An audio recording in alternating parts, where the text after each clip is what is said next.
Korea haul! So, lagi ako nag-film ng haul. Hindi ko na-upload sa lahat ng pinuntahan ko. So, ngayon, mag-haul tayo. Upload natin ng walang edit-edit.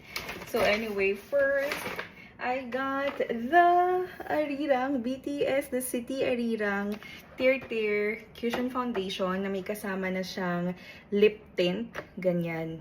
Tinted lip tint daw. And then, meron din itong Korean something nila na usually nakalagay sa handbook.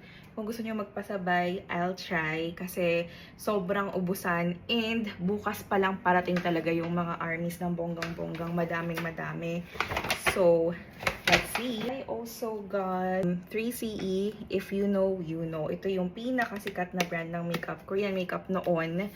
And I got eye makeup palette nila, Autumn.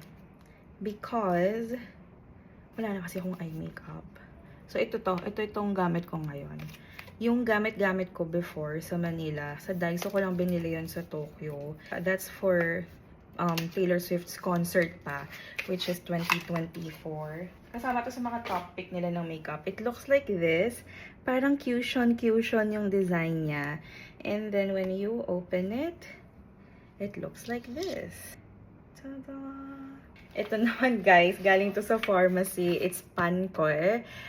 Cold Symptoms Relief. I feel like magkakasakit ako. Bago pa ako umalis, masama na pakiramdam ko.